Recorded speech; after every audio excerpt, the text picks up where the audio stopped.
Isabella Delano had learned very early in life that people made decisions about her before she ever opened her mouth. It happened in ballrooms under chandeliers, in boardrooms lined with glass walls, at charity galas where women in silk gowns smiled with sharp eyes. They saw her body first soft, round, unapologetically present, and quietly rearranged her into something smaller in their minds. Less capable, less disciplined, less formidable. She used to shrink under it when she was younger, used to tug at dresses, avoid cameras, laugh too loudly so no one would notice how uncomfortable she felt. But somewhere between finishing her MBA and sitting through her 50th executive strategy meeting, Isabella stopped shrinking. If they wanted to underestimate her, that was their mistake. And tonight, aboard the Sovereign Star, she could feel the weight of those assumptions pressing in again. The ship was a floating cathedral of wealth. Marble floors veined in gold stretched across the grand atrium. A glass elevator shimmered up 6 decks, reflecting crystal chandeliers that sparkled like captured constellations. Live string music drifted through the air, blending with the faint, expensive scent of imported lilies. Guests in designer tuxedos and couture gowns laughed as champagne flowed freely. Investors from London, tourism ministers from Monaco, shipping magnates from Dubai. Every important person in the maritime luxury world had accepted the invitation. Because when Victor Delano hosted something, it mattered. Isabella stood at the balcony overlooking the atrium, her emerald evening gown hugging her curves without apology. Her dark hair cascaded over one shoulder in soft waves. She looked every inch a Delano, poised, composed, untouchable. But inside, her heart beat faster than the violin crescendo below. Tonight was different. Tonight her father would make an announcement, and only she knew what it was. A gentle presence appeared beside her. "You look like you're preparing for battle," Victor Delano said. His voice carried that familiar warmth.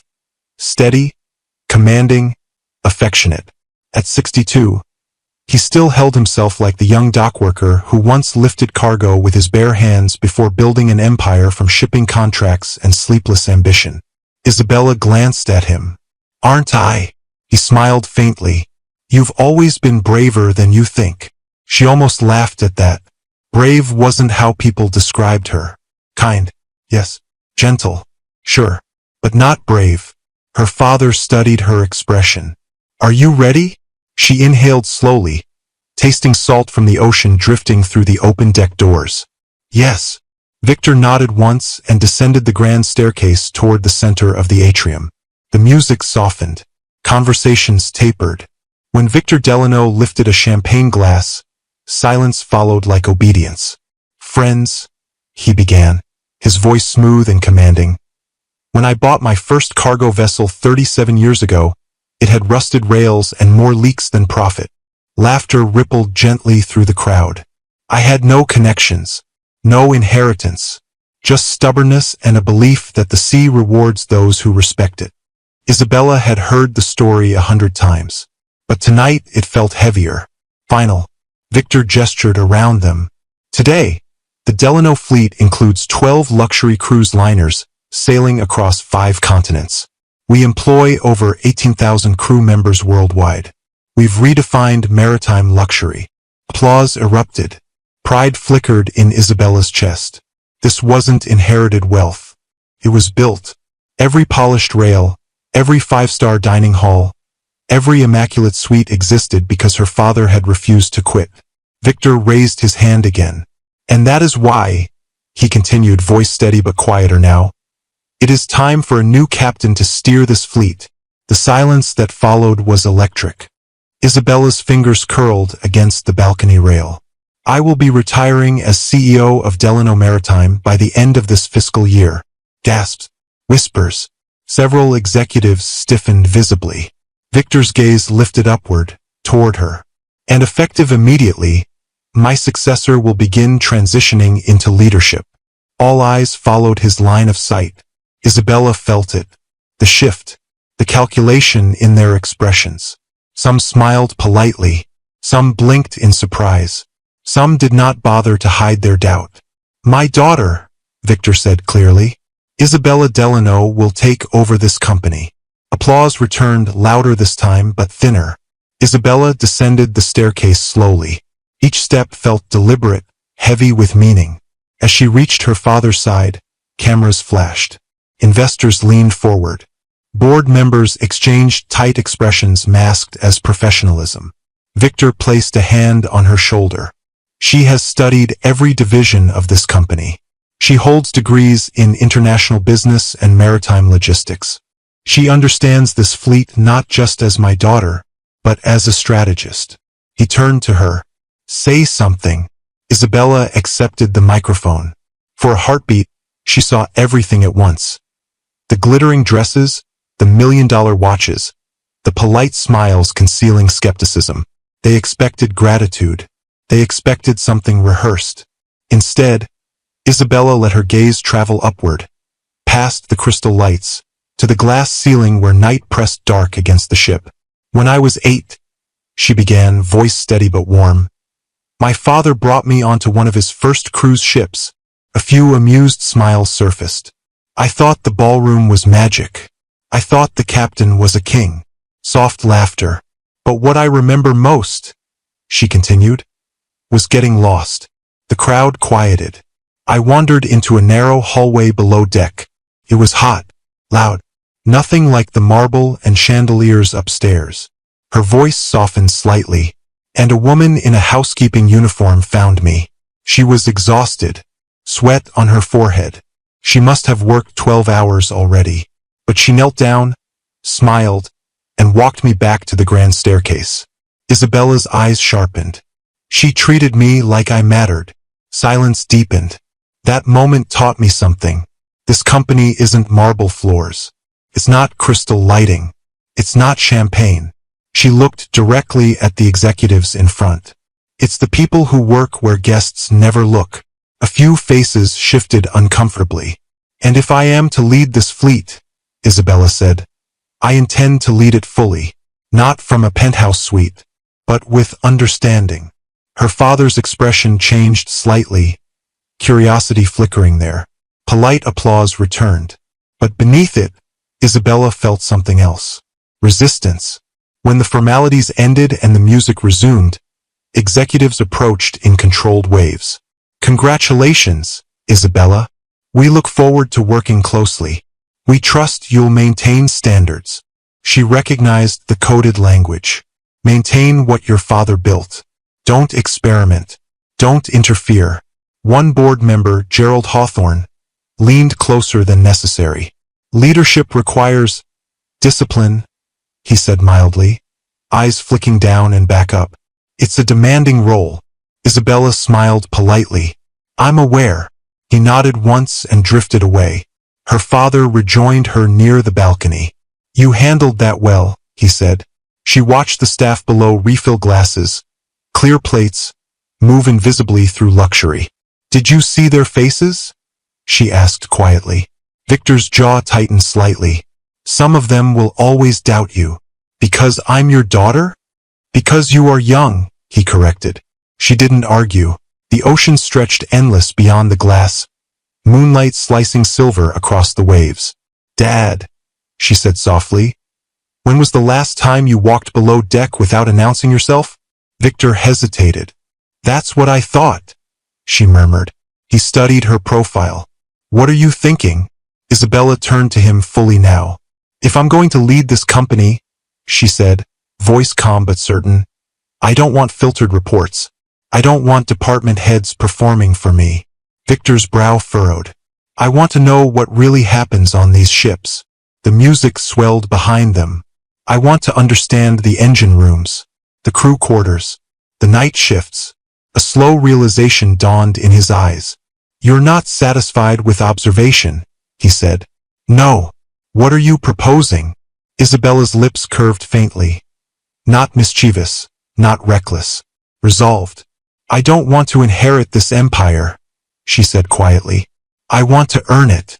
Victor looked out at the sea. The wind tugged at Isabella's gown. The vast darkness beyond felt alive, unpredictable, powerful. Finally, he spoke. You remind me of your mother when you talk like that. Isabella swallowed. That's a dangerous compliment. He smiled faintly. The sea can be unforgiving. So can boardrooms. Silence passed between them, thick, meaningful. Victor placed both hands on the balcony rail. Finish this voyage, he said at last. Observe. Isabella's eyes gleamed with something stronger than excitement. Determination. Below them, the staff continued moving seamlessly through opulence. Above them, investors toasted the future. And somewhere deep within the steel belly of the sovereign star, machinery roared, powerful, relentless, unseen. Isabella watched it all. And for the first time in her life, she didn't feel like the overlooked daughter of a billionaire. She felt like a woman standing at the edge of something vast. The empire of the sea was hers, but she had no intention of ruling it from a distance. Not when the truth might be hidden beneath the golden deck. Isabella did not sleep that night. Long after the orchestra packed away their instruments and the last champagne glass was cleared from the atrium, she stood alone on the private forward deck of the Sovereign Star. The wind pressed cool against her skin, carrying salt and the distant hum of engines below. The ocean at night was honest. No chandeliers, no applause, no polite smiles hiding calculations. Just darkness and depth. She wrapped her shawl tighter around her shoulders and replayed the expressions from earlier. The tight jaws, the measured congratulations, the way Gerald Hawthorne had emphasized the word discipline like it was code for something else. They didn't think she could do it. Not really. Not because she lacked intelligence. She knew the numbers better than most of them. She had studied maritime trade routes, global port regulations, environmental compliance policies. She could dismantle a profit loss statement in minutes. But knowledge and authority were not the same thing. And Isabella understood something crucial. Authority built from inheritance alone was fragile. If she walked into that boardroom as Victor Delano's daughter, she would spend years fighting to be taken seriously. If she walked in with experience carved into her bones, that was different. Behind her, the deck doors slid open softly. I thought I'd find you here. Victor's voice carried gently through the wind. Isabella didn't turn immediately. Do you remember your first voyage as captain of your own vessel? He leaned beside her at the rail. I wasn't captain. I was owner. There's a difference. You know what I mean.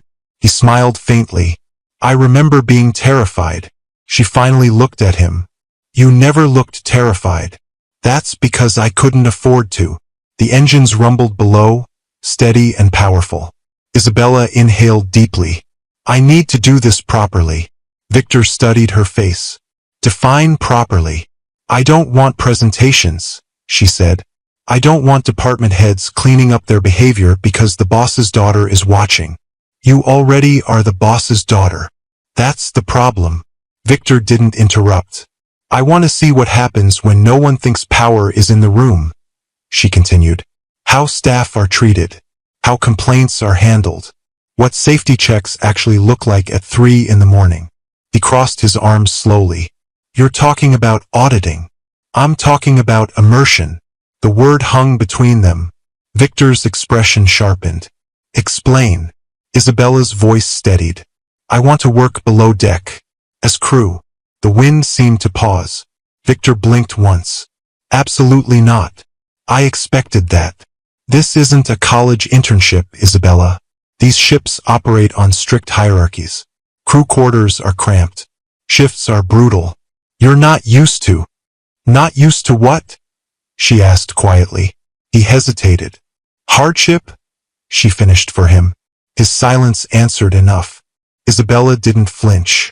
Exactly. Victor sighed, looking out at the black ocean. You think scrubbing floors for a week will make executives respect you? I think understanding what sustains this fleet will make me a better leader. You already understand operations. I understand spreadsheets, she corrected. I don't understand fatigue in someone's voice after 14 hours. I don't understand what it feels like to be dismissed by a supervisor. Victor's jaw tightened slightly. You built this company from the ground up, she continued. You know every bolt and seam. But I grew up in penthouses. I went to international schools. I've never had to worry about rent. She turned fully toward him. If I lead this fleet without knowing what it feels like to serve on it, then I'm no better than every executive who nodded politely tonight. The ship cut through the water, leaving a trail of foam like a scar behind it. Victor was quiet for a long time. You don't know what you're asking, he said finally. Crew members sign contracts. There are labor regulations, background checks, identification protocols.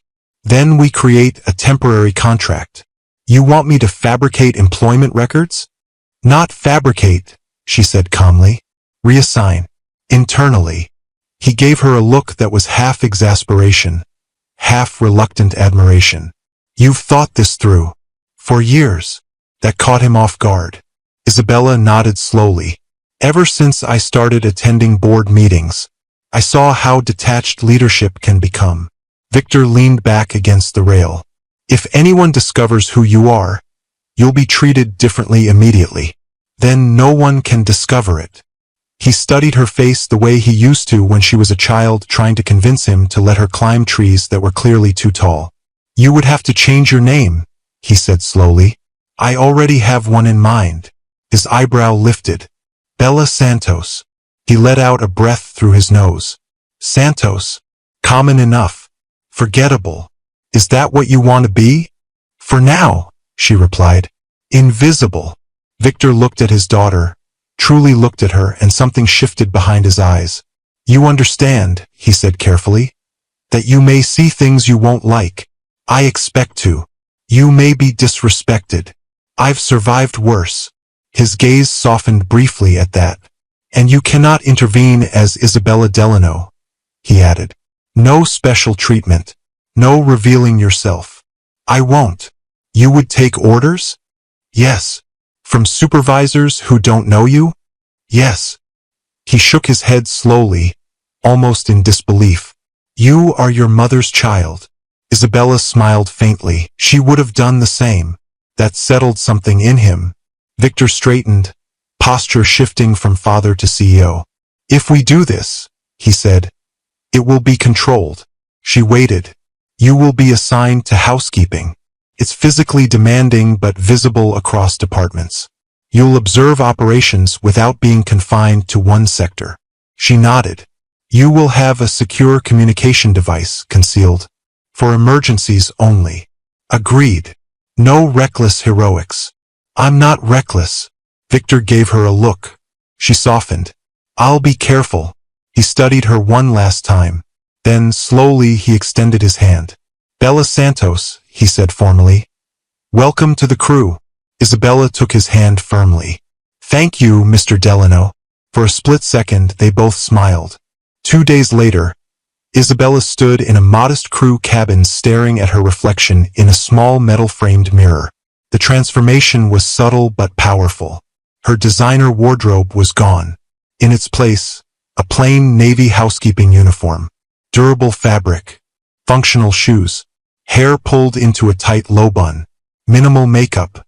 She looked ordinary. No diamonds. No heirloom watch. No Delano. Her heart thudded harder than she expected. A knock sounded at the door. Crew orientation starts in 5. A brisk female voice called. Isabella inhaled deeply. Bella Santos opened the door. The crew corridor was narrow and fluorescent lit. Nothing like the golden hallways above deck. The air smelled faintly of detergent and engine heat. Around her stood 15 other new hires. Men and women from different countries, speaking in accents layered with hope and fatigue. No one recognized her. No one bowed their head. No one looked impressed. A supervisor strode down the line, clipboard in hand. Housekeeping trainees, follow me. Isabella fell into step. They were led deeper into the ship, down steel staircases, past mechanical rooms humming with machinery. The sounds grew louder the further they descended. She had toured engine rooms before, but never like this. Never as someone who belonged here. They reached the crew locker area. Rows of metal compartments. Scuffed floors. Practicality over polish. Shifts begin at 0600. The supervisor said briskly. Cabins must be turned over in under 20 minutes. Precision matters. Guests don't wait. Isabella listened carefully. No executive summary could replicate this. As instructions continued, she felt something unfamiliar rising inside her. Not fear, not doubt, awareness. Upstairs, guests sipped imported wine under crystal lights. Down here, the machinery of luxury ran on discipline and exhaustion, and she was now part of it. When orientation ended, the supervisor glanced at her name tag. Santos, she said sharply. You'll shadow senior staff tomorrow. Don't slow them down. Yes, ma'am, Isabella replied evenly. The words tasted strange, submissive but strategic. As she walked back toward her assigned cabin, the ship shifted slightly beneath her feet. For the first time in her life, she was not walking as a Delano. She was walking as a worker, and she felt the difference immediately. No one opened doors for her. No one cleared space. No one softened their tone. In the distance, she heard laughter drifting down from an upper-deck party. Music, clinking glasses, indulgence. Two worlds. One ship. Isabella paused in the corridor and placed her palm lightly against the steel wall. You wanted the truth, she whispered to herself. The engines roared in response. Tomorrow, Bella Santos would begin cleaning the very luxury Isabella Delano had grown up inside. And somewhere in that divide between decks, she knew she would find more than just experience. She would find what this empire truly rested on, and whether it deserved her to lead it. The first thing Isabella learned as Bella Santos was that time moved differently below deck. Upstairs, time floated. Guests lingered over five-course dinners. They napped in ocean view suites. They posed for photographs as the sun dipped lazily into the horizon. Below deck, time sprinted. At 5:45 a.m., the crew corridor was already alive. Footsteps echoing, lockers slamming shut, tired voices murmuring in multiple languages. The air smelled of industrial detergent and strong coffee. Isabella tightened the laces on her plain black work shoes and followed the other housekeeping staff toward the service elevators. Her muscles were stiff from sleeping on the narrow crew bunk, the thin mattress nothing like the plush suites she once took for granted. No one knew she used to sleep 2 decks above, in rooms that cost more per night than some crew members made in a month.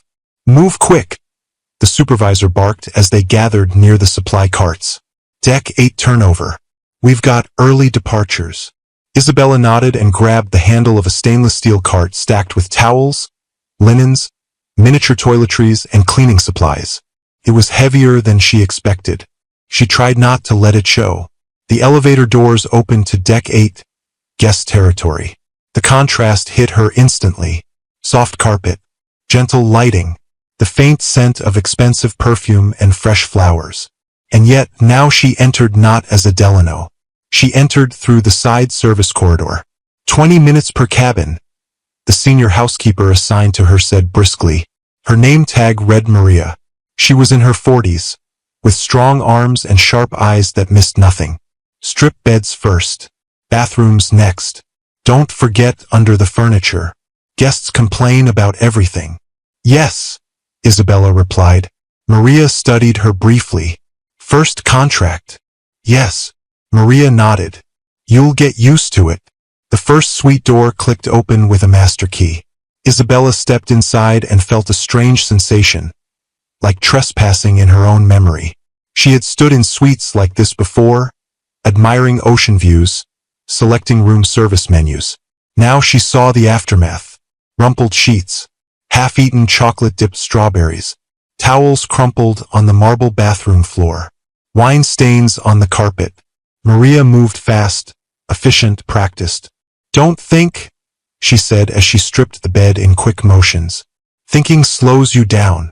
Isabella followed her lead. Pillowcases off, sheets pulled, mattress corners tucked tight.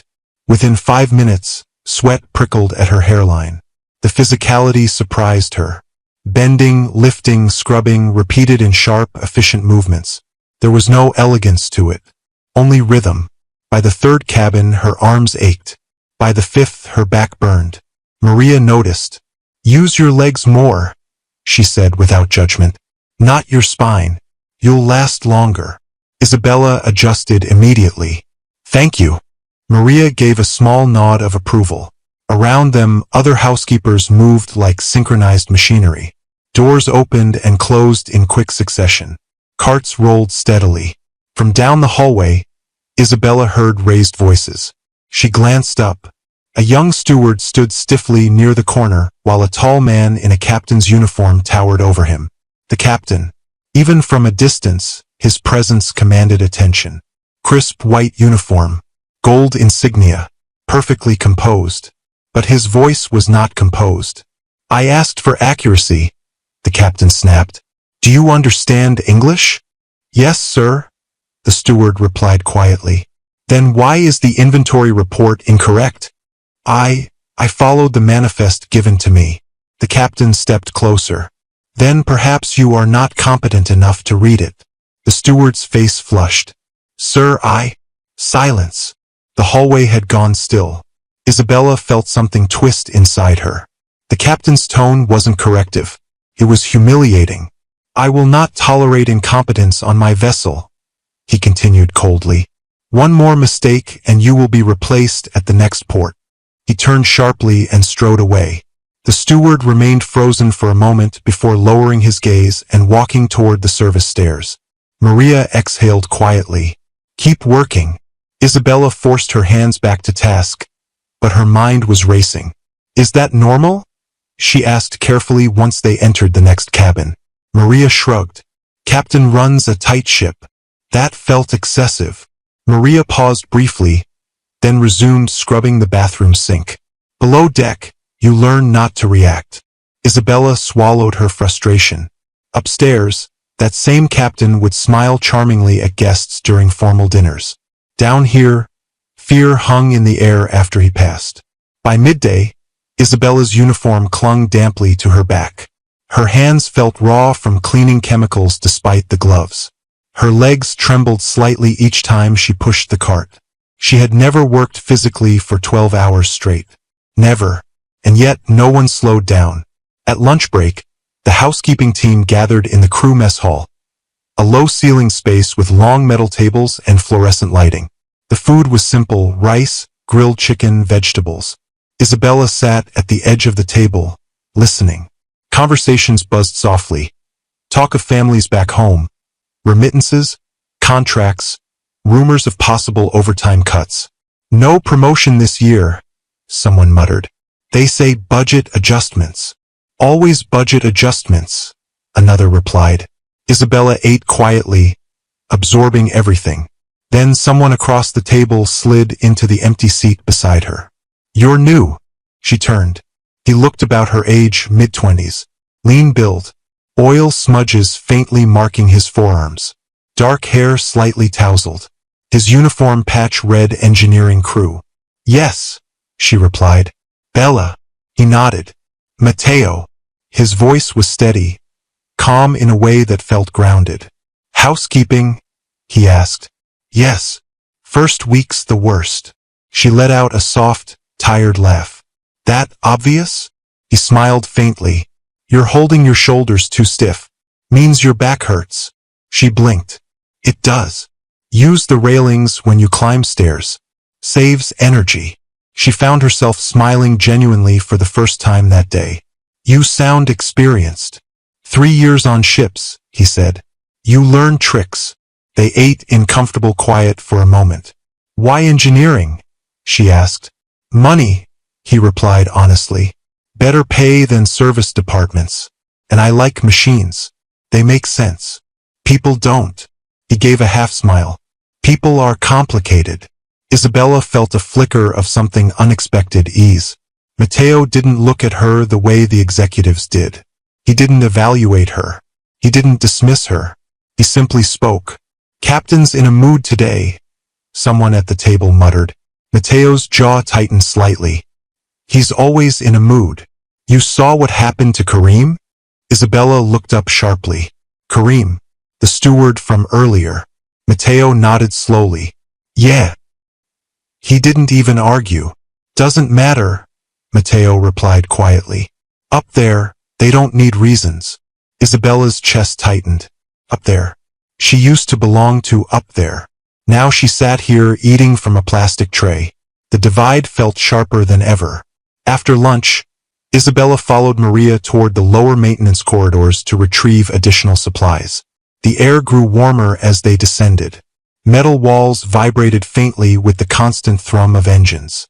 They passed the engineering access point, where she saw Matteo crouched near an open panel, tools scattered beside him. He glanced up briefly. "Surviving?" he asked. "Barely," she admitted. He chuckled. "Hydrate, and don't let them rush you into injury." Maria called her name and Isabella continued on. By late afternoon, her body was trembling with exhaustion. But beneath the fatigue, something else stirred. Understanding. Luxury upstairs depended entirely on discipline downstairs. Without these workers, Maria, Matteo, Karim, the illusion would collapse. And yet they moved unseen, replaceable. The memory of the captain's voice echoed again in her mind. "I will not tolerate incompetence on my vessel." His vessel. Isabella pushed her cart back into the storage bay at the end of her shift and leaned against the wall for a moment. Her palms were sore. Her legs ached. She had never felt this physically spent in her life. But she had also never felt this awake. This was the reality behind the chandeliers. Not polished presentations, but sweat, endurance, hierarchy. As crew members filtered past her, laughter rising faintly despite exhaustion, Isabella felt something steady inside her. They deserved better than fear. They deserved leadership that saw them. And for the first time, she understood what that would require of her. It would not be enough to inherit authority. She would have to confront it. Across the corridor, Matteo wiped his hands with a rag and gave her a small nod before heading toward the stairwell. A simple gesture, but grounding. Isabella straightened slowly and picked up her empty cart. Tomorrow would hurt more. Her body would protest. But she would not quit. Because somewhere between the marble decks and the metal corridors, something was wrong. And she intended to find it. By the end of her first full week as Bella Santos, Isabella's body had stopped protesting. It had simply adapted. Her palms were tougher now. Her steps more efficient. She no longer hesitated before lifting mattresses or hauling linen bags twice her size. She had learned to braid her hair tighter so sweat wouldn't loosen it by midday. She had learned which supervisors demanded silence and which allowed quiet conversation while working. Most importantly, she had learned how to disappear. Down here, invisibility was survival. And Isabella was becoming very good at it. But invisibility had a cost. Because the more unnoticed she became, the more she saw. The morning began like any other. 0600 sharp. Carts rolling across Deck 9. Guests were scheduled for an onshore excursion, which meant rapid turnover for cabins hosting afternoon arrivals. Maria handed Isabella a clipboard. "You're handling 914 through 920 today. I'll check after." "Alone?" Isabella asked. Maria's eyebrow lifted. "You wanted experience." Isabella nodded once. "I'll manage." The first 3 cabins went smoothly. Beds stripped and remade with crisp corners. Bathrooms sanitized. Glass polished to a flawless shine. But when she entered cabin 917, she paused. A metallic case sat near the closet, larger than typical luggage. Matte black. No brand label. Heavy-duty latches. It wasn't unusual for wealthy guests to carry specialty equipment. Cameras, instruments, business gear. But this case felt industrial. She reminded herself not to jump to conclusions. She moved around it, finishing the cleaning process quickly.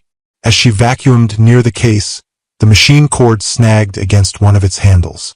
The case shifted, just slightly, but enough for her to notice the weight distribution.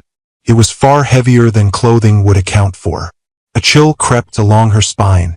Before she could examine it further, a sharp knock hit the open doorframe. "Housekeeping," she called automatically. A tall security officer stood there, expression unreadable. "Finish quickly," he said. "This cabin is restricted for staff entry after turnover." "Restricted?" Isabella asked carefully. "Private booking." She nodded, lowering her gaze. "Yes, sir." The security officer's eyes lingered a fraction longer than necessary before he turned and walked away. Isabella finished the cabin in silence, her thoughts racing. Restricted cabins were not standard practice. VIP guests received privacy, yes, but not restricted housekeeping access after cleaning. She exited and made a mental note of the room number. That afternoon, while retrieving fresh linens from storage, Isabella overheard hushed voices near the cargo access corridor, a hallway rarely used by housekeeping. She slowed her steps. "Schedule changed," one voice murmured. "Captain's orders," another replied. "We can't keep adjusting manifests like this." "Then don't question it." The first voice lowered further. "It's not just paperwork. Customs flagged the last shipment." A heavy silence followed. Isabella's heart thudded. Shipment? This wasn't a cargo vessel. It was a luxury cruise liner. While ships did carry supplies, food, beverages, maintenance equipment, manifests were tightly regulated. She shifted slightly to hear better. "We dock in Barcelona in 48 hours, the second voice said. "Transfer happens then. No delays." Footsteps approached. Isabella quickly pushed her linen cart forward, pretending to struggle with its wheel. Two men in officer uniforms rounded the corner. They barely glanced at her before walking past. Her pulse didn't slow until they disappeared. Transfer. Customs flagged shipment. Captain's orders. The cracks were widening. Later that evening, exhaustion pulled at her limbs as she sat in the crew mess hall. The overhead lights hummed faintly, casting everything in pale yellow. Mateo slid into the seat across from her again. "You look like you're thinking too hard," he said lightly. She forced a smile. "Is it that obvious?" "Only to someone who spends all day listening to machines. You've got the same look they do before something breaks." She hesitated.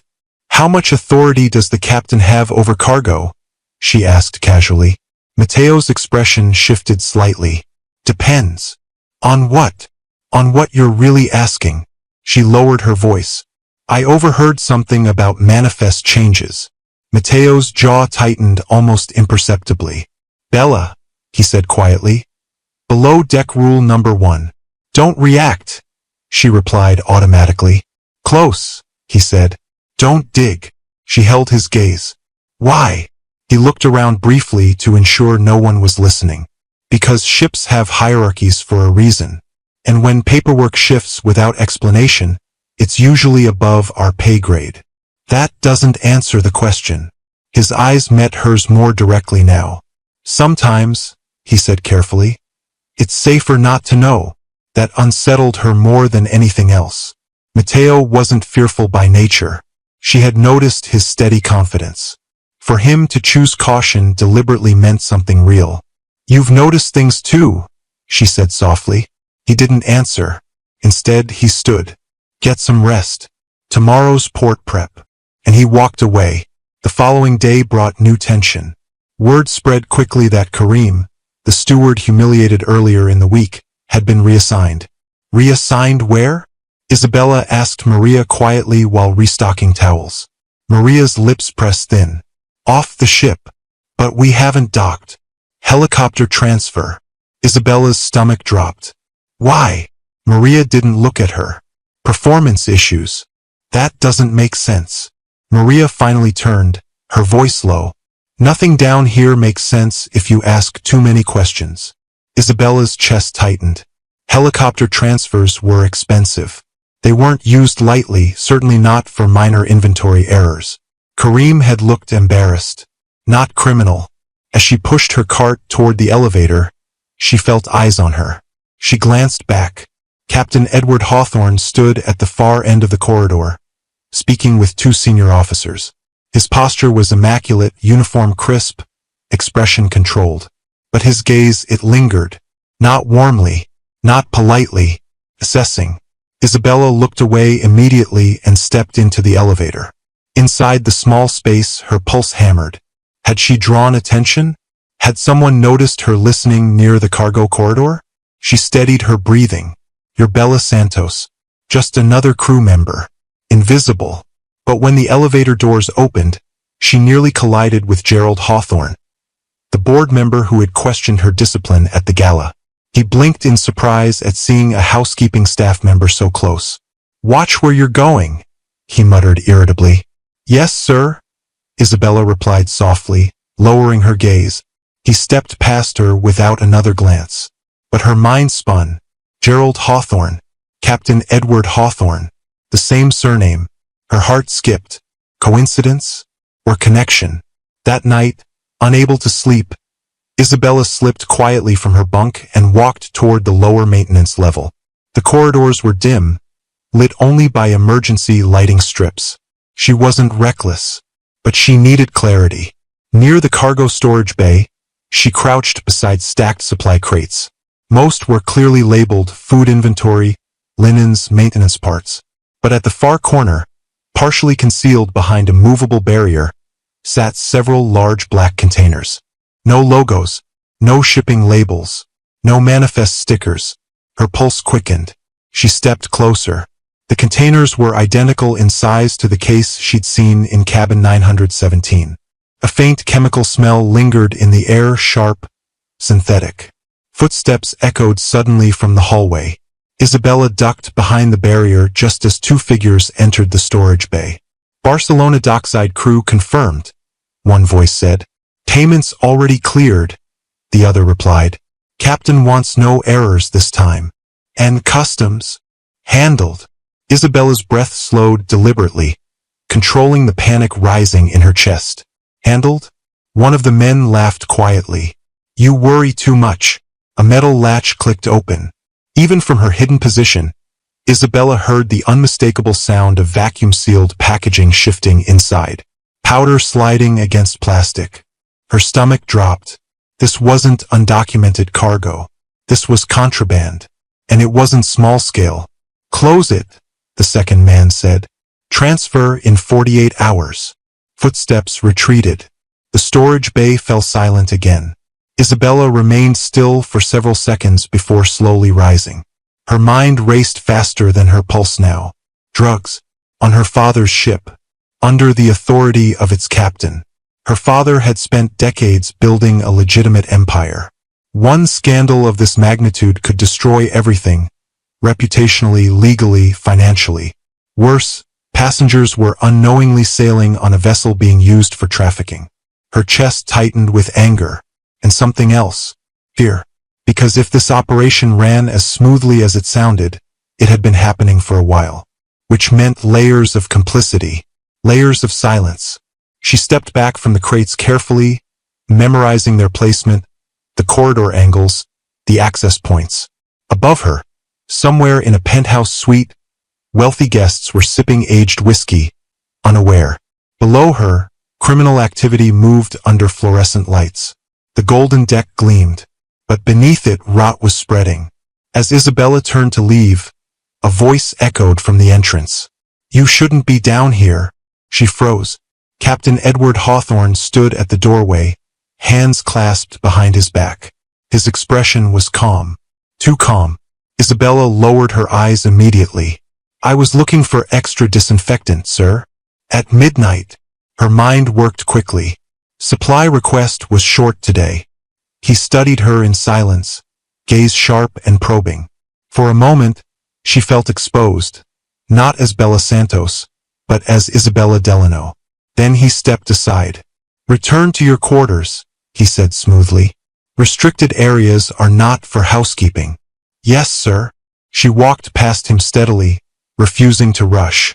But as she turned the corner, she felt it again. That lingering gaze. The cracks were no longer subtle. Something dark was embedded within this ship. And now she knew it. The question was no longer whether corruption existed. It was how deep it ran. And whether the captain already suspected that Bella Santos was far more dangerous than she appeared. Isabella did not go back to sleep after that encounter. She lay on her narrow bunk staring at the metal ceiling, listening to the hum of the engines and replaying every second in the storage bay. The black containers. The vacuum-sealed packaging. The words. "Transfer in 48 hours." And the captain's voice behind her in the dark. "You shouldn't be down here." It hadn't been shouted. It had been measured. Which was worse. Measured meant controlled. Controlled meant confident. And confident men running illegal operations were dangerous. She turned onto her side, exhaling slowly. This wasn't suspicion anymore. It was confirmation. Drugs were being transported aboard the Sovereign Star. Her father's flagship. Her inheritance. And unless she was very careful, she would be swallowed by it before she could expose it. The next morning, everything looked the same. That was the most unsettling part. Guests laughed at breakfast buffets. Children splashed in the rooftop pool. A violinist played near the atrium staircase. Crew members rushed through their duties. Luxury shimmered without interruption. Only Isabella carried the knowledge that beneath the polished marble floors, something poisonous moved quietly toward the next port. Maria handed her a fresh assignment sheet. Deck 10 today. Isabella nodded. Yes. Her voice sounded steady. She was proud of that. If the captain had suspected anything the night before, he hadn't acted on it. That meant one of two things. Either he believed her excuse, or he was watching. As she pushed her cart into the service elevator, she noticed a subtle change. 2 additional security officers stationed near the cargo access hallway. New placement. Her stomach tightened. Had they increased patrols because of customs flags? Or because of her? She kept her gaze forward. Invisible. Always invisible. Midway through her shift, Isabella found herself assigned to cabin 917 again. The restricted one. Her pulse quickened. The metallic case was gone. But something else caught her attention. Faint white residue near the closet baseboard. Almost invisible against the cream carpeting. She crouched carefully, pretending to wipe the area. The residue wasn't dust. It was fine. Powdered. Her fingers hovered just above it. She didn't touch it directly, too risky. Instead, she folded a tissue discreetly and dabbed the edge of the residue, pressing it into the paper. The powder clung. She slipped the folded tissue into the inner seam of her apron pocket, heart racing. It was a small sample, but if it tested positive for narcotics, it was evidence. Her father had emergency legal protocols for crisis management, secure labs, offshore compliance teams. She just needed proof solid enough to trigger them. A shadow darkened the doorway. She turned calmly. Captain Hawthorne stood there. Again. His timing felt deliberate now. Efficient, he observed coolly, glancing around the pristine suite. Thank you, sir, she replied.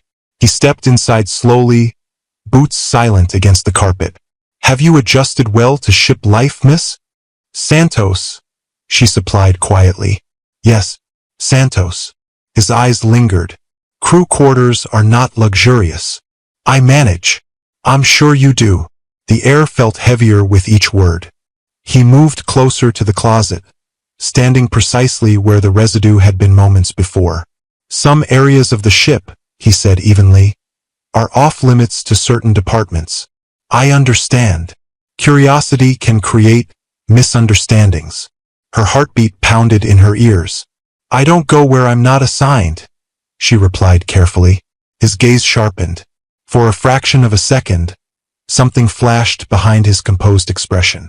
Calculation. Then he smiled. A thin, controlled curve of his lips. Good, he said softly. We value disciplined crew. He turned and walked out. Isabella didn't breathe until his footsteps faded. This was no longer coincidence. He was checking on her. At lunch, she found Matteo in the far corner of the mess hall, staring into his tray without eating. She slid into the seat across from him. You okay? She asked quietly. He hesitated. Engineering's been restricted from cargo-level access. Since when? Last night. Her pulse jumped. Reason. Maintenance rerouting, he said flatly. That's what they told us. And you believe that? He gave her a look. No. Silence settled between them. She leaned forward slightly. Matteo, if something illegal was happening on this ship, his head snapped up. Lower your voice, he muttered. She obeyed immediately. He rubbed a hand over his jaw. Bella, don't. Don't what? Don't get involved in things you can't control. Her voice softened. What if it affects all of us? It already does, he replied bitterly. But the people at the top always land safely. The words hit her harder than he knew. If he discovered who she really was, would he place her among the people at the top? She swallowed that thought. I just want to understand, she said. He studied her carefully. You're different, he said finally. Her chest tightened. Different how? You ask questions like you have something to prove. She forced a small smile. Maybe I do. His gaze softened slightly. Just be careful. The way he said it wasn't dismissive. It was protective. And that terrified her. Because if she pushed this too far, she wouldn't be the only one at risk. That evening, Isabella waited until shift change chaos created distraction before returning to the lower maintenance corridor. She moved deliberately this time, counting steps, memorizing camera placements, tracking security rotations. Her business training clicked into place. Observe patterns. Identify weaknesses. Exploit timing. The storage bay was quieter than before. The black containers remained in the far corner. She approached cautiously. This time, she brought something with her, a small magnetic inspection mirror used by housekeeping for checking under furniture. She crouched near the crate's base and angled the mirror beneath it. A label had been partially peeled off, but not completely. She leaned closer. Under the scraped surface, faint lettering remained. A pharmaceutical company name. But the production code didn't match any legitimate medication she recognized. Her pulse surged. Counterfeit pharmaceuticals? Or repackaged narcotics? Either way, illegal. She snapped a quick photo with the concealed device her father had insisted she carry, the one disguised as a basic crew phone. The click was silent. Footsteps echoed in the distance. She froze. Two men entered, neither in full officer uniform this time. Cargo handlers. Customs inspection reduced, one said. Captain paid extra. Paid extra. Bribery. Isabella's stomach twisted. The second man nudged one of the containers with his boot. Next shipment doubles. High demand. Risks worth it. Her breathing slowed into controlled rhythm. She needed more. Evidence of scale. Evidence of command. Proof linking the captain directly. When the men exited, she stepped closer to the crate and ran her fingers along the edge until she felt a slight indentation. A hidden latch. Her heart thundered. She hesitated only a second before pressing it. The crate lid shifted slightly open. Inside, rose dozens of vacuum-sealed packages stacked tightly. White powder compressed in brick form. She didn't need a chemistry degree to recognize distribution-level narcotics. Her father's ship was a trafficking vessel.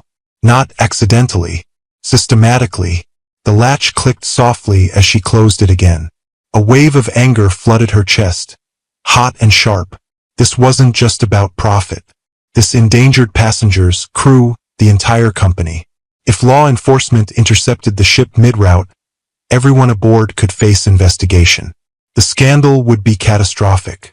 And the captain had been bold enough to run this operation on the flagship, which meant he believed himself untouchable. A cold realization crept in.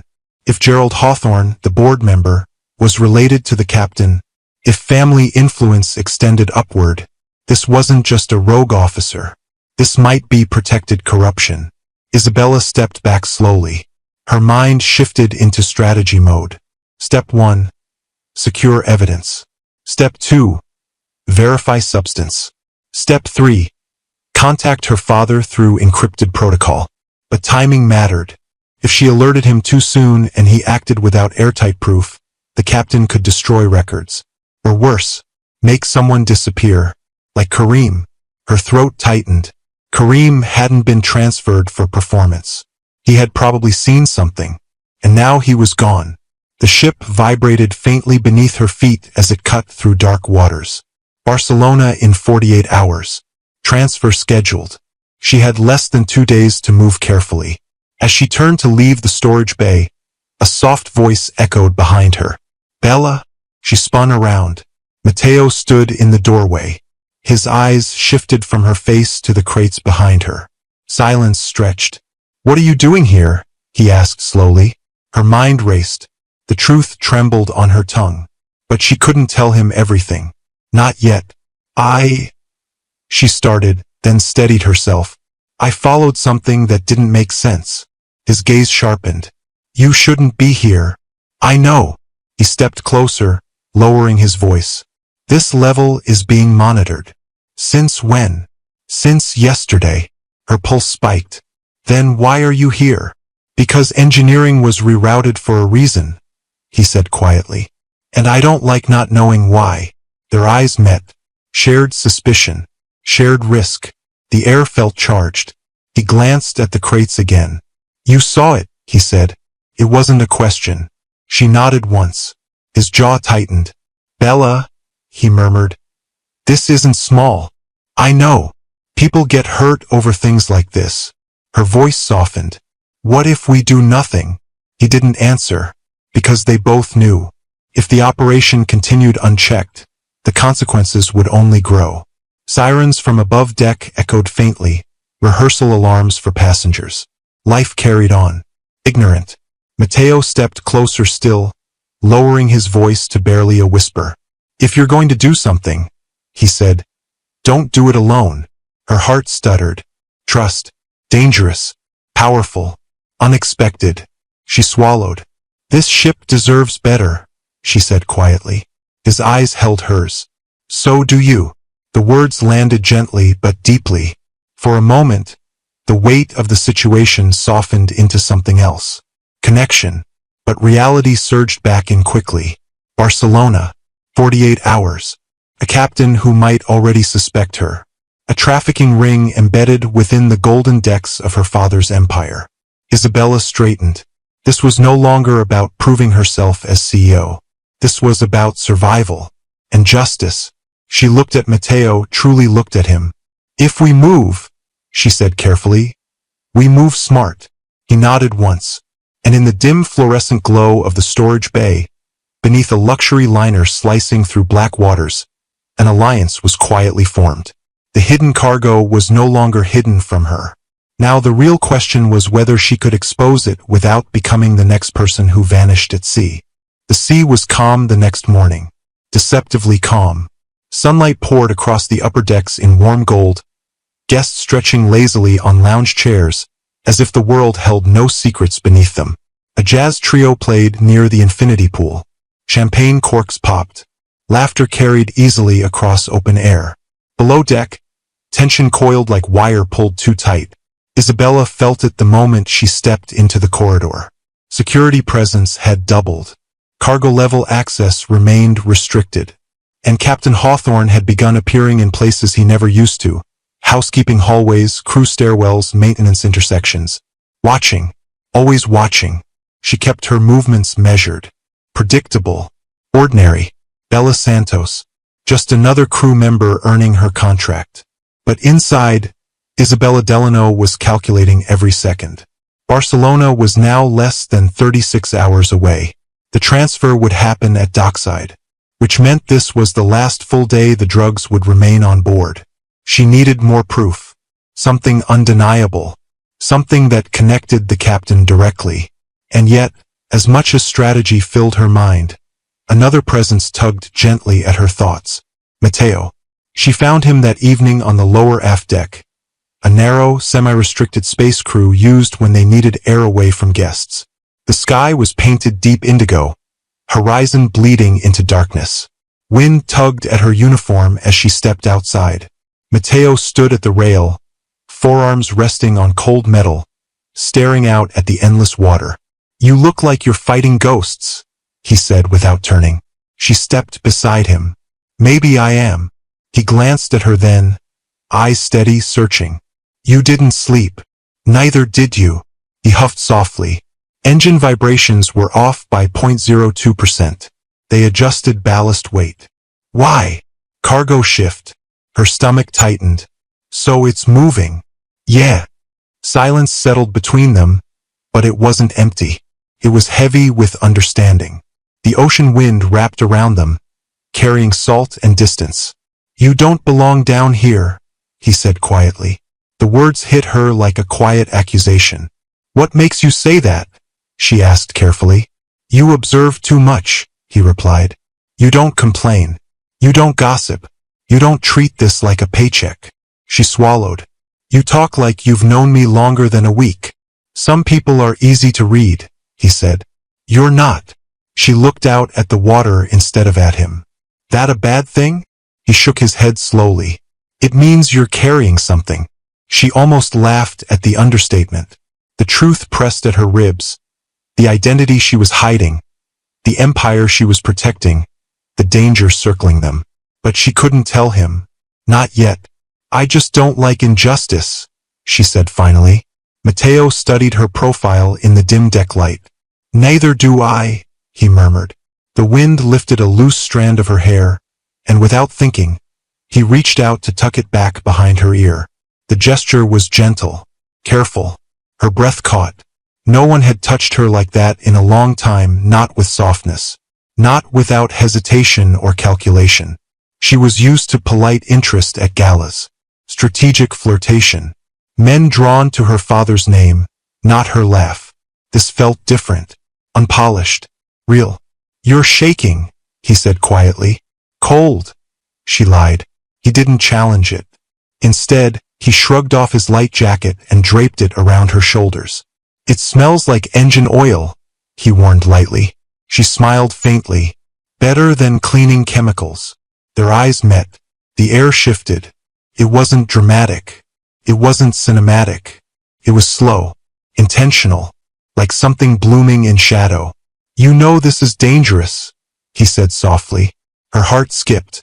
Standing on a deck? Getting involved, he clarified. With what? With whatever you're planning. She didn't answer immediately. The truth was, she hadn't meant to pull him into this. She had meant to protect him from it. But somehow, in the quiet spaces between shifts and stolen glances, he had become part of her thinking. You could walk away, she said gently. From the ship. From me. He stepped closer instead. That wasn't an option, he said simply. Her chest tightened. Why? She asked, voice barely above the wind. He held her gaze steadily. Because you make this place feel less small. The words landed somewhere deep. No grand declarations. No rehearsed lines. Just honesty. And for a moment, the weight of cargo manifests and corruption faded behind something warmer. She stepped closer. He hesitated just a fraction, giving her space to pull back. She didn't. Their first kiss wasn't polished. It wasn't choreographed. It was soft, almost unsure at first. But when she exhaled against him, something steadied. His hands settled carefully at her waist, respectful, grounding. The world beyond that deck disappeared. No captain, no drugs, no inheritance. Just two people who had found something unexpected in the middle of steel corridors and fluorescent lights. When they finally pulled apart, her pulse was wild. Matteo rested his forehead lightly against hers. Your trouble, he murmured. She almost laughed. You have no idea. His thumb brushed her cheek gently. Whatever you're facing, he said, voice low. Don't shut me out. She wanted to promise, but promises felt dangerous right now. Instead, she nodded, and for a brief, fragile moment that was enough. The illusion shattered the next morning. A crew-wide notice came through at breakfast. Mandatory meeting. All service departments. Captain Hawthorne would be addressing operational adjustments. Isabella's pulse ticked upward immediately. Operational adjustments meant movement. The crew gathered in the lower briefing hall, rows of folding chairs under harsh lighting. Captain Hawthorne stepped onto the small platform at the front, posture immaculate as ever. His voice carried smoothly. As we approach Barcelona, we will undergo enhanced port security inspection. All departments are to comply with new procedural restrictions. Isabella's gaze sharpened. Cargo access will remain limited, he continued. Engineering, housekeeping, and maintenance personnel are not to enter restricted storage corridors without direct authorization. A ripple of unease passed through the room. Matteo shifted beside her. The captain's eyes scanned the crowd slowly. For a split second, barely perceptible, they paused on her, then moved on. If anyone is found violating protocol, he said evenly. Disciplinary action will be immediate. Silence fell thickly. The message was clear. He knew someone was watching, and he intended to tighten control. As the meeting dismissed, Isabella's mind moved rapidly. He was accelerating the timeline. The transfer would likely happen quickly at dock minimal window. She had less time than she thought. Matteo touched her elbow lightly as the crowd dispersed. "He's nervous," he murmured. "Or confident," she replied quietly. "Confident people don't tighten restrictions," he said. "They assume no one's looking." She considered that. Maybe the captain didn't know who she was. But he knew someone was asking questions. That someone was her. As they stepped back into the corridor, she felt the weight of what lay ahead pressing hard. If she contacted her father now, authorities could be waiting at port. But that meant exposing herself. Exposing everything. And putting Matteo in the blast radius. She glanced at him. He walked beside her calmly, unaware of how deeply intertwined their futures had just become. Love, she realized, was inconvenient. Complicated decisions. It made risks heavier. But it also strengthened resolve. Because now this wasn't just about an empire. It was about protecting someone who believed in her, without knowing who she truly was. That night, she stood alone again at the rail. The city lights of Barcelona shimmered faintly in the far distance. The transfer would happen soon. The captain would make his move. And she would have to decide when to reveal her own. The sea stretched endless before her. Dark, patient, powerful. Behind her, inside the steel heart of the ship, illegal cargo waited. Beside her, love had begun quietly in the shadows. And Isabella understood something with sudden clarity. If she exposed the truth, everything would change. Her disguise, her relationship, her safety. But if she didn't, the rot would spread. And she would never deserve to lead the empire her father built. The ship cut forward through black water. Barcelona waited. So did the storm. Barcelona rose from the horizon like a promise. Golden light stretched across the water as the sovereign star glided toward port, her white hull gleaming against the early morning sun. From the upper decks, guests gathered along the rails, cameras lifted, sunglasses on, excitement buzzing through the air. Land at last. I've booked the cathedral tour. Tapas and wine all day. Laughter, anticipation, luxury. Below deck, silence felt heavier than steel. Isabella stood in the crew corridor watching the digital clock tick down toward docking clearance. Every minute felt amplified. Transfer day. She had made her decision at 3:12 a.m. After pacing the narrow length of her cabin for nearly an hour, she had activated the secure protocol embedded in her concealed device. A coded sequence only 3 people in the entire company knew how to receive. Her father, his chief legal officer, and the private compliance investigator who had built Delano Maritime's crisis response framework. The message had been brief, precise, evidence confirmed. Trafficking operation aboard flagship. Captain implicated. Docking Barcelona. Act at port. Secure customs and federal liaison. Discreet. She hadn't signed it. She didn't need to. The encryption signature alone would tell her father everything. He would not panic. He would not rage. Victor Delano would move like he always had, strategically, which meant authorities would be waiting. But until that moment came, she was alone inside the storm. Docking procedures began at 0800. The ship slowed, engines shifting tone as tugboats maneuvered her toward berth. Crew lined up for inspection protocols. Security teams circulated more aggressively than usual. Isabella noticed something else. Captain Hawthorne had not made his usual public docking announcement. Instead, the cruise director handled it, which meant the captain was busy. Her pulse tightened. Housekeeping Team B, stand by, Maria called. Guest disembarkation begins in 30. Isabella pushed her cart toward the designated waiting zone. As she passed the cargo corridor, she saw it. The black containers were no longer stacked in the far corner. They had been moved closer to the port access hatch. Faster transfer. Minimal exposure. The trap was tightening on both sides. Mateo found her near the service elevator just as the first wave of guests exited the ship. "They're accelerating," he said quietly. "I know. Cargo crew from dockside arrived early. That never happens." Her jaw clenched. "How many?" she asked. "4 on manifest. 8 showed up." Her stomach turned. Double coverage meant they expected interference. Or they feared it. Mateo stepped closer, lowering his voice further. "Bella, if something happens today." Her eyes met his. "Stay out of it," she finished softly. "I won't." Her chest tightened. "You have to." He shook his head. "You think I don't see it? The way you move? The way you watch everything?" A flicker of fear passed through her. "Mateo, you're not just a housekeeper." Silence. The words hung between them, heavier than anything spoken before. He searched her face, not accusing, just trying to understand. "You don't react like crew," he continued quietly. "You think like command." Her heart pounded. This was the moment she had feared. Exposure. But before she could answer, a voice sliced through the corridor. "Santos." Both of them turned. Captain Hawthorne stood 10 feet away, flanked by 2 security officers. His expression was calm. Too calm. "Report to cargo level immediately," he said. Isabella's blood ran cold. "Sir?" she replied evenly. "Now." Mateo stepped slightly forward. "She's assigned to turnover."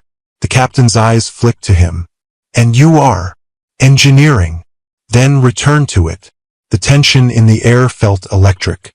Isabella forced her shoulders to remain loose. "Yes, sir," she said quietly. As she followed the captain toward the lower level, she felt Mateo's gaze burning into her back. The cargo bay doors shut behind them with a heavy metallic echo. The black containers sat aligned near the port hatch. Dockside workers waited beyond the partially open loading gate. Captain Hawthorne turned slowly to face her. No security officers now. Just him. And her. "You're persistent," he said mildly. "I don't understand, sir." He smiled faintly. "You were in this corridor 3 nights ago. And again yesterday." Her pulse hammered. "I was retrieving supplies." "You're a poor liar." The air thickened. He stepped closer, hands clasped behind his back. "Do you know what I find interesting about you, Miss Santos?" he asked softly. She didn't respond. "You don't flinch." Her silence stretched. "You observe," he continued. "You memorize. You ask questions carefully." He tilted his head slightly. "You're educated." It wasn't a compliment. It was an accusation. Her mind raced through options. Deny. Deflect. Play small. "Some of us value our jobs," she said quietly. He chuckled, low and humorless. "Let's stop pretending." The words landed like a blade. "You're not here for linens," he said. Her throat tightened. "What are you implying?" "I'm implying," he said calmly, "that you have been gathering information." Her heart slammed against her ribs. If he knew, if he had proof. He stepped closer, still lowering his voice. "You've been very careful," he admitted, "but not careful enough." Her mind sharpened instantly. He suspected, but he didn't know everything. "You're intelligent," he continued, "which makes this unfortunate." A chill slid down her spine. "Unfortunate?" she repeated. "Yes." He gestured toward the open loading hatch. "Because accidents happen at ports. Cargo shifts. Crew fall." Her pulse roared in her ears. Threat. Direct. Cold. "You would risk that?" she asked evenly. His eyes hardened. "For millions?" he said softly. "Absolutely." The dockside workers began moving the first container toward the hatch. Time was collapsing. Her father had to be close. Had to be. She inhaled slowly. "You think this ship belongs to you?" she said quietly. His lips curved slightly. "It runs because of me." "No," she replied, voice steady now. "It runs despite you." Something flickered in his expression. Annoyance. "You don't know who you're challenging." Her gaze locked with his. "Oh," she said softly. "I do." The sound of boots echoed from the corridor behind them. Heavy. Coordinated. The captain's head turned sharply. The cargo bay doors burst open. Uniformed authorities flooded in. Spanish federal officers accompanied by international maritime enforcement. Weapons drawn. Voices commanding. Captain Edward Hawthorne, step away from the cargo. Shock flashed across his face for the first time. Real shock. His gaze snapped back to Isabella. And in that split second, understanding dawned. You, he breathed. Her voice was calm now. No longer small. No longer hidden. It's over. Security officers seized the containers, slicing open one of the vacuum-sealed packages. White powder spilled under fluorescent light. An officer turned to the captain. You are under arrest for trafficking and customs fraud. Handcuffs snapped around his wrists. Chaos erupted across the dockside. Crew members gathered at corridor entrances, confusion spreading rapidly. Isabella stepped back as authorities moved past her. Her pulse trembled, not from fear, from release. It had worked. Her father had moved swiftly, strategically. She stepped into the corridor just as Mateo pushed through the crowd. His eyes searched frantically until they found her. You're okay, he breathed. She nodded once. Behind them, Captain Hawthorne was escorted past in cuffs. As he passed her, he leaned slightly closer. This isn't finished, he murmured. But his voice lacked the earlier confidence. Because power had shifted. Completely. Mateo stared at the scene unfolding. What is happening? He asked. Isabella met his eyes. The moment she had been avoiding stood in front of her now. Truth. Exposure. Choice. She swallowed slowly. This ship, she said quietly, was never his. Mateo's brow furrowed. And then, from the far end of the corridor, another familiar figure appeared. Victor Delano stepped aboard from the dockside, flanked by legal counsel and enforcement officials. The crew gasped. Shock rippled visibly. Mateo's gaze shifted from Victor to Isabella, back to Victor, and something in his expression changed. Understanding. Slow. Devastating. Isabella felt her disguise fall away without a single word spoken. The trap had closed. The captain was arrested. The cargo seized. The empire protected. But as Mateo stepped back slightly, eyes no longer seeing Bella Santos, she realized the storm wasn't over. It had only changed direction. Silence does not fall all at once.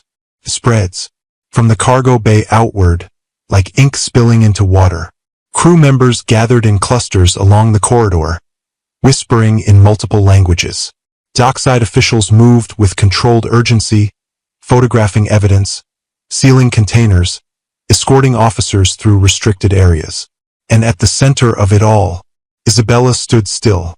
Mateo stood 3 feet away from her, but it felt like an ocean had opened between them. Victor Delano's polished shoes echoed against the metal floor as he approached.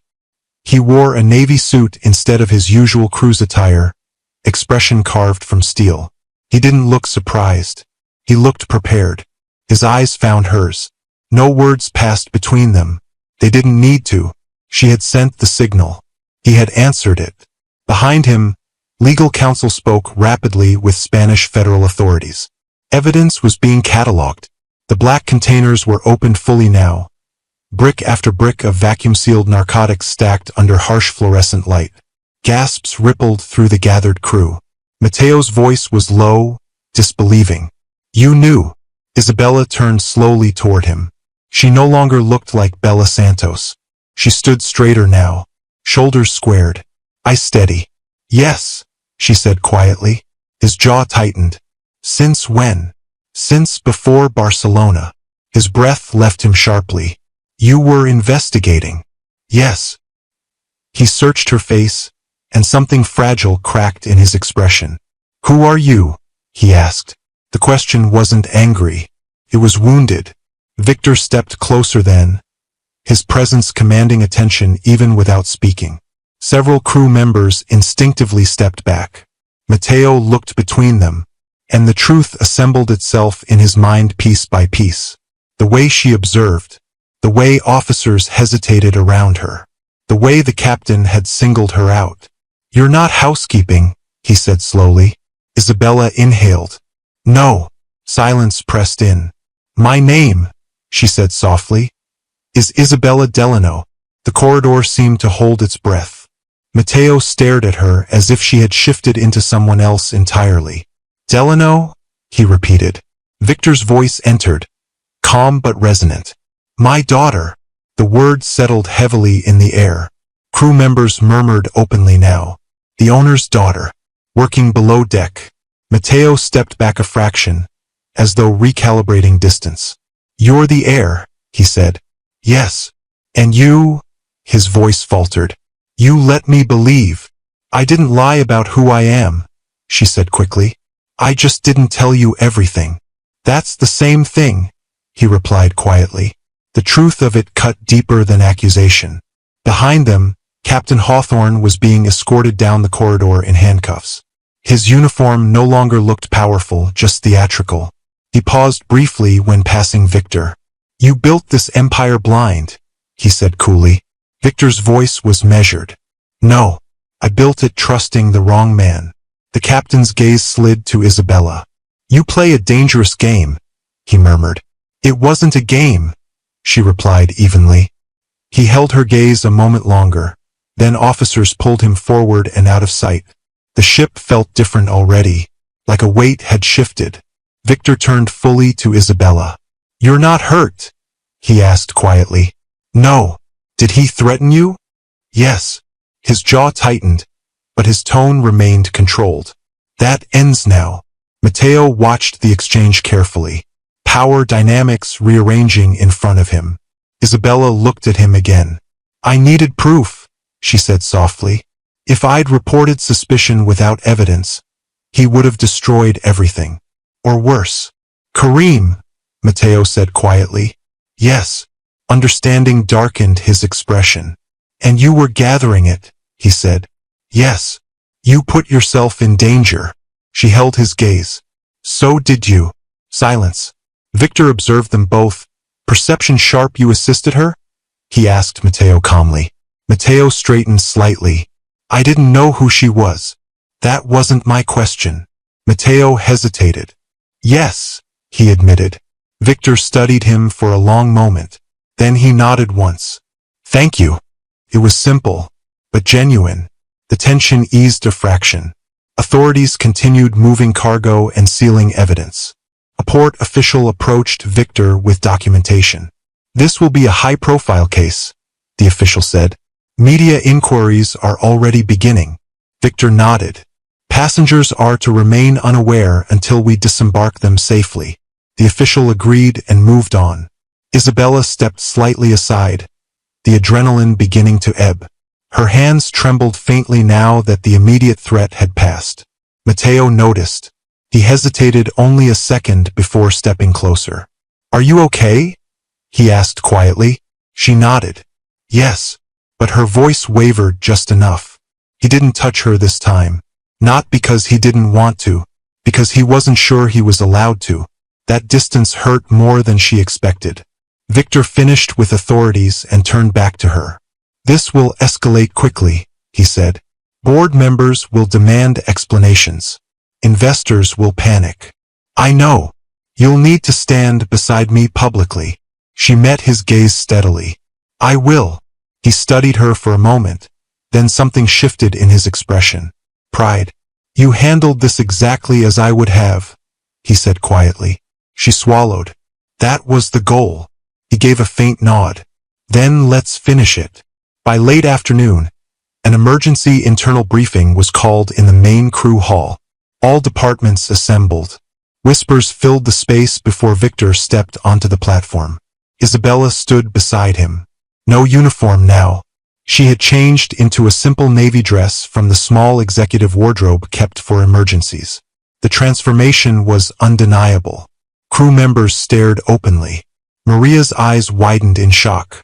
Matteo stood near the back, arms crossed loosely, expression unreadable. Victor addressed the room first. Earlier today, he began, voice firm but controlled. A criminal operation was uncovered aboard this vessel. The captain has been arrested. The narcotics discovered will be processed through international law enforcement. Murmurs rippled through the hall. This operation was not sanctioned by Delano Maritime, he continued. It was concealed. His gaze shifted briefly to Isabella.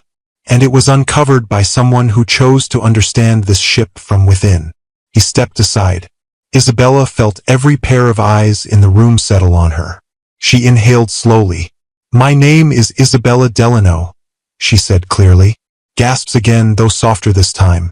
I have been working among you this past week under the name Bella Santos. The hall exploded into whispers. Maria's mouth fell slightly open. Mateo didn't move. I did this, Isabella continued, because I will soon lead this company. Silence fell again. And I refuse to lead it from ignorance. Her voice strengthened. I saw how hard you work. I saw the hours, the pressure, the fear. She paused deliberately. No one should fear leadership. The words hung heavily. This ship runs because of you, she said. Not because of titles. She didn't look at her father when she said it. She looked at the crew. And if I am to earn the right to lead you, she continued, it will be through transparency and accountability. Her eyes found Mateo briefly. I cannot undo what was hidden, she said quietly. But I can promise it will not happen again.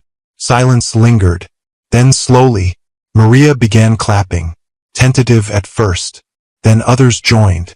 The sound built gradually, not thunderous, but real. Mateo didn't clap.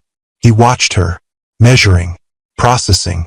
When the meeting dismissed, crew members approached cautiously, some with gratitude, others with curiosity. Maria reached her first. You scrubbed floors with me, she said, almost incredulous. Yes. Maria shook her head in disbelief. You were terrible at first, she added bluntly. Isabella laughed softly. I know. Maria's expression softened. Thank you, she said simply. Then she walked away. One by one, the crew dispersed, until only Mateo remained. They stood facing each other in the now quiet hall. You should have told me, he said. I couldn't. You didn't trust me. Her throat tightened. I was protecting you. He exhaled slowly. From what? From becoming collateral. Silence. He stepped closer now, not distant anymore. But I chose to stand with you anyway, he said quietly. Yes. His eyes searched hers. You're not just the owner's daughter, he said slowly. You're the woman who cleaned cabins until her hands hurt. And you're not just engineering crew, she replied. You're the man who didn't walk away. A faint, reluctant smile touched his lips. This is complicated, he said. Yes. You're about to become CEO. Yes. And He didn't finish. She stepped closer. You're the reason I remembered why this company matters, she said softly. The air between them felt different now. No longer shadowed, just uncertain. He reached for her hand, hesitated only briefly, then held it. Not hidden, not secret, just honest. You're still trouble, he murmured. She smiled faintly. Now you know how much. Outside, sirens faded into distance as authorities completed their work. The ship stood docked in Barcelona, its scandal contained, its corruption exposed. But inside its steel frame, something else had shifted. Isabella Delano was no longer invisible. The empire knew her name, and now, she would have to prove she deserved it. Scandal does not wait politely. It detonates. By nightfall, Barcelona's port was lined with satellite vans. News anchors spoke urgently into cameras with the sovereign star glowing behind them like a guilty monument. Headlines spread faster than the ship's wake. Luxury cruise liner linked to drug trafficking ring. Captain arrested in international operation. Delano Maritime under investigation. Isabella stood in the executive lounge overlooking the harbor, watching the flashing lights reflect against the water. Her father stood a few feet away on a call with legal counsel. Full cooperation, Victor said firmly. All internal records released. Immediate audit of all fleet captains. Suspend Gerald Hawthorne pending review. Pause. No, not recommend. Suspend. He ended the call and exhaled slowly. This will get worse before it gets better, he said without turning. I know, Isabella replied. He faced her then. You did the right thing. She nodded, but her chest felt heavy. Some of them won't see it that way. Victor's expression hardened slightly. Board members who value optics over integrity can step aside. It's not the board I'm worried about. He studied her carefully. Matteo, he said quietly. She didn't deny it. He looked at me like I was someone else. She admitted. You are someone else. That's the problem. Victor crossed the room slowly, resting his hands on the back of a chair. Leadership isolates, he said. It always has. I don't want isolation. Then you must build bridges strong enough to hold power. She absorbed that in silence. A knock interrupted them. Legal counsel entered briskly. Authorities need a joint statement within the hour. Media pressure is intensifying. Victor nodded. Prepare the draft. Isabella and I will review together. The lawyer hesitated slightly. With respect, sir, are you certain she should be front-facing this early? Victor's eyes cooled instantly. She uncovered the operation, he said evenly. She will stand beside me. The lawyer nodded and left. Isabella felt something steady inside her shift. Not fear. Resolve. Meanwhile, below deck, tension simmered differently. Crew members clustered in mess halls, scrolling through headlines on their phones. They're saying the entire fleet is compromised. My family's messaging me, asking if I'm safe. They'll shut us down. Matteo leaned against a wall, listening. He wasn't interested in rumors. He was replaying moments. The way she moved through corridors. The confidence she carried during the arrest. The way authority responded to her without question. He had fallen for Bella Santos, not Isabella Delano. Or had he? The question gnawed at him. A junior engineer approached him cautiously. You knew? The man asked. Matteo shook his head. No. But you were with her. I was. The man hesitated. So what does that make you? Matteo didn't answer, because he didn't know. At 9 p.m., Victor and Isabella stood before cameras in the ship's grand atrium. The same space where chandeliers once sparkled during her father's retirement announcement now felt colder under press lights. Reporters lined the perimeter. Microphones extended forward. Victor stepped first. Delano Maritime condemns the criminal actions uncovered aboard the Sovereign Star. The former captain acted independently and without authorization. We are cooperating fully with international authorities. He gestured to Isabella. This operation was uncovered by my daughter, Isabella Delano, who chose to investigate ship operations firsthand. Murmurs rippled through the press. Isabella stepped forward. Her voice was calm, measured. This company was built on trust, she said. Trust from our passengers. Trust from our crew. That trust was violated. Flashbulbs popped. We are conducting a full fleet audit, she continued. New oversight measures will be implemented immediately. Transparency is not optional. A reporter shouted. Did you suspect your captain before boarding? Yes, she replied evenly. Another voice. Why disguise yourself? Because filtered information hides truth. A third. Were you ever in danger? She held the reporter's gaze. Yes. Silence followed. The honesty disarmed them. Victor placed a steadying hand lightly at her back. Together, they concluded the statement and exited under controlled escort. Later that night, Isabella found herself walking alone toward the lower deck. She didn't change clothes. She didn't disguise herself. She walked openly. Some crew members glanced up as she passed. Curiosity replacing familiarity. It hurt more than she expected. When she reached the aft deck, she saw him immediately. Matteo stood at the rail again, staring into darkness. She approached slowly. Mind if I join you? She asked. He didn't turn. You don't need permission anymore. The words were quiet, not cruel, but sharp. She stepped beside him anyway. I never needed it, she said softly. I wanted it.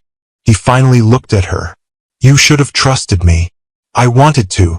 That's not the same thing. She nodded. I know. Wind whipped across the deck.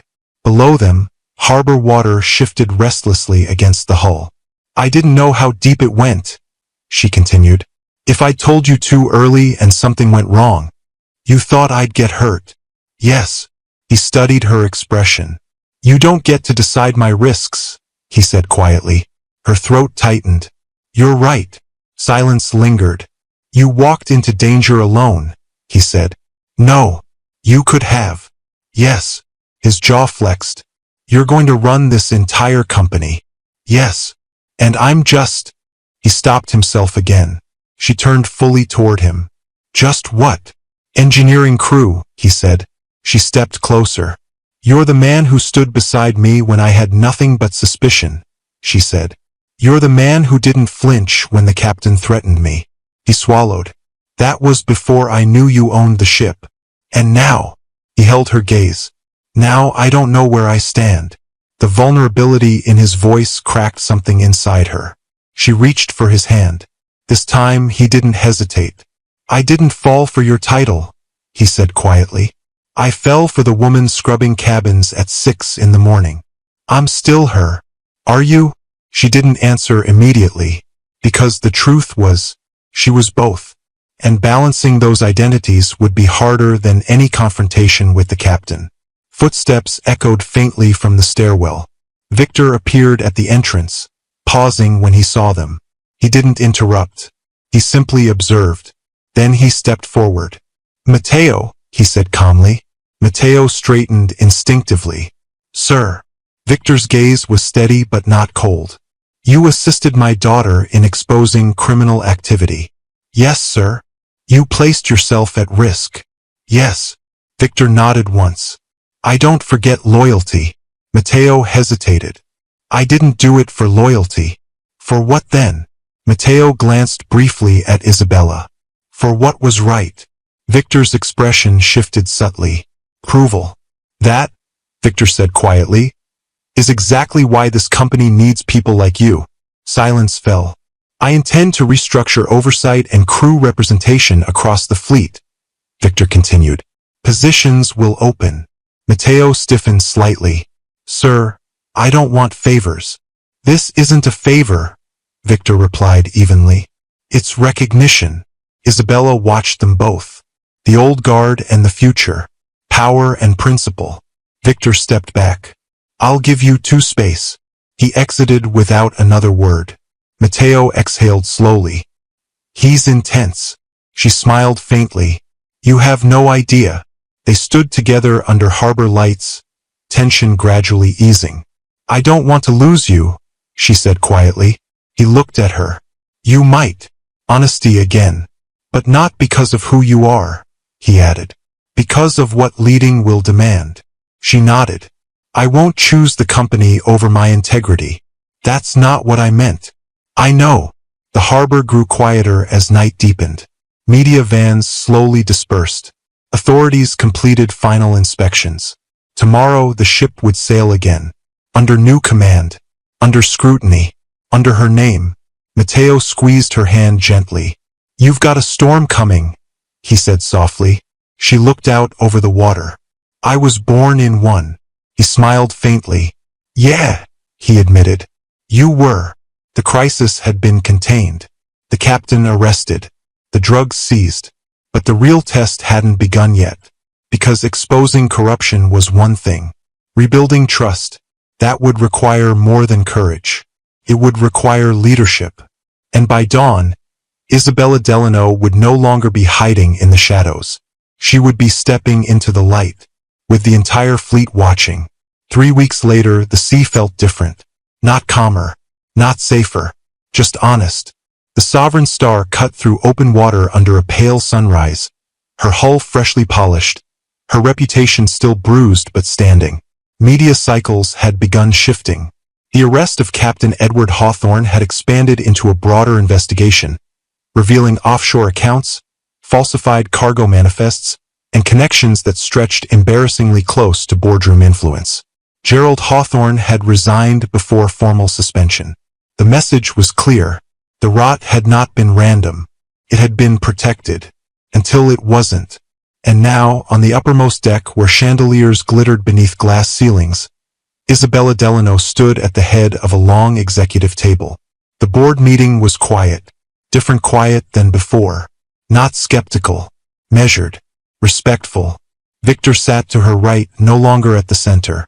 Observers from compliance and maritime regulation attended as well. Independent oversight committees will be embedded on every vessel, Isabella said, voice steady. Anonymous reporting channels will route externally, not through ship command. A board member cleared his throat. That level of transparency will reduce operational flexibility. It will reduce corruption, she replied evenly. Silence. We will also restructure crew housing rotations and shift scheduling, she continued. Fatigue breeds vulnerability. Vulnerability invites abuse. A few executives shifted uncomfortably. She met their eyes without flinching. We built this fleet on excellence, she said. Not exploitation. Victor watched her carefully. Not intervening. Not correcting. Just observing. For the first time, she wasn't speaking as his daughter. She was speaking as CEO. When the meeting adjourned, no one challenged her authority. They simply adjusted to it. Later that afternoon, Isabella changed into something simpler. Not a uniform, not a boardroom suit, just a navy blouse and slacks. She walked toward the lower deck without announcement. Crew members noticed her approach but didn't stiffen. They were still adjusting to seeing her openly now. Maria spotted her first.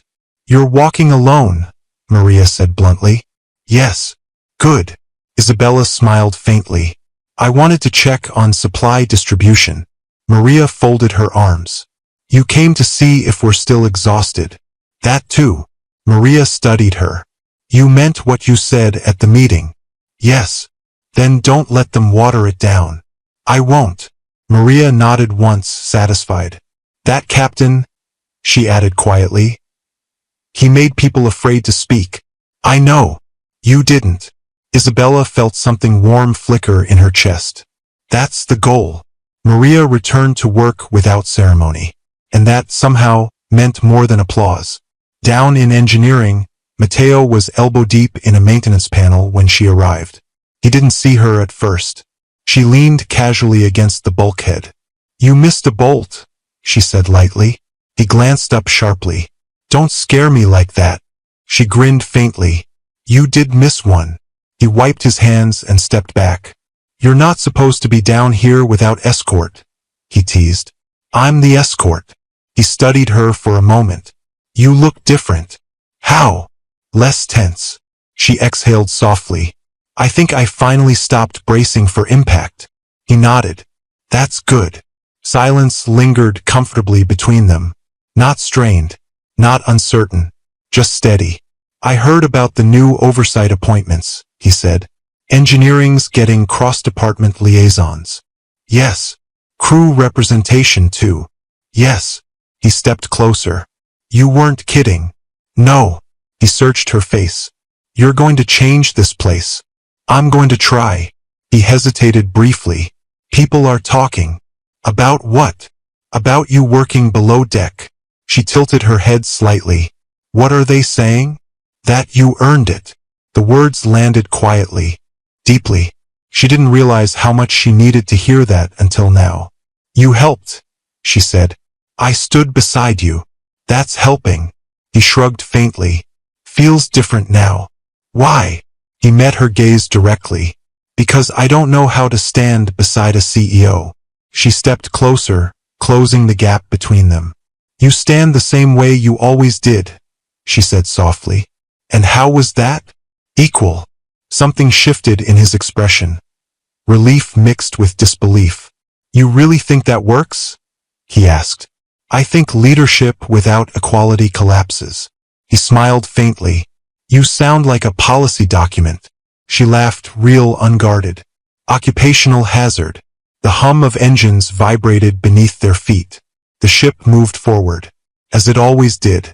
That evening, Isabella stood once more at the forward deck, the same place she had stood the night her father announced her succession. But this time, there were no chandeliers behind her, no cameras, just open sky. Victor joined her quietly. You look at the sea like you're measuring it, he observed. I am. And it's bigger than the company. He nodded. It always was. She rested her hands on the rail. I thought inheriting this meant control, she admitted. But it's responsibility. Victor smiled faintly. Control is an illusion. Responsibility is real. She glanced at him. Are you proud? He didn't hesitate. Yes.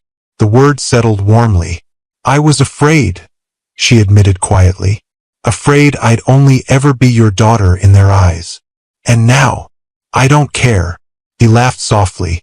That's when you're ready. They stood in silence for a while, watching sunlight melt into horizon.